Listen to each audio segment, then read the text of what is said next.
GHMC పరిధిలో 1500 ఆశా పోస్టులకు ఈ నెలలో నోటిఫికేషన్ విడుదల చేస్తామని మంత్రి హరీష్ రావు అన్నారు. బస్తీ దవాఖానాలో త్వరలో బయోమెట్రిక్ విధానం అమలు చేస్తామన్నారు. ఇప్పటివరకు బస్తీ దవాఖానాలో 1 కోటి మంది ప్రజలు సేవలు పొందారని వెల్లడించారు. శాసనసభలో సభ్యులు అడిగిన ప్రశ్నలకు మంత్రి హరీష్ రావు సమాధానమిచ్చారు.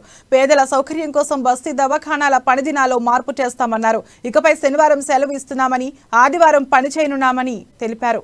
తప్పకుండా ముఖ్యమంత్రి గారి లక్ష్యం 30 డీసీ బయోమెట్రిక్ కెమెరాలు బస్తీ దవాఖానలో పెడతారా, ఎప్పటి నుంచి పెడతారు అన్నాడు. ఇప్పటికే మేము టీచింగ్ హాస్పిటల్స్ లో బయోమెట్రిక్ విధానం తెచ్చాం, పిహెచ్సిలో సీసీ కెమెరాల విధానం తెచ్చాం. రాబోయే రోజుల్లో వీటిలలో కూడా తెచ్చి సమయ పాలన పాటించే విధంగా, మెరుగైన సేవలు అందించే విధంగా బయోమెట్రిక్ విధానాన్ని బస్తీ దవాఖానాల్లో కూడా తీసుకొస్తాం. 9వ ప్రశ్న అధ్యక్ష, మెడికల్ కాలేజీ ఎప్పుడు ఇస్తారు మా మేడ్చల్ జిల్లాకు? హెచ్ఎంటీ దగ్గర 20 ఎకరాల జాగా చూసినానన్నారు. తప్పకుండా ముఖ్యమంత్రి గారి లక్ష్యం 33 జిల్లాల్లో 33 ప్రభుత్వ మెడికల్ కాలేజీలు ఏర్పాటు చేయాలని, త్వరలోనే వివేక్ గౌడ్ గారు కోరినట్టు వారికి మెడికల్ కాలేజీ కూడా వారు ఇచ్చిన హెచ్ఎంటీ ల్యాండ్ లో మంజూరు చేస్తాం అధ్యక్ష.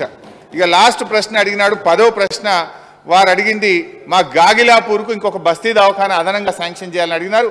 తప్పకుండా ఈ రోజు రేపట్లోనే గాగిలాపూర్కు బస్తీ దవాఖానా మంజూరు చేస్తూ ఉత్తర్వులు ఇస్తామని వివేక్ గౌడ్ గారికి తెలియజేస్తున్నారు అధ్యక్ష. ఆయన 10 అడిగిండు, 10 చెప్పిన సార్.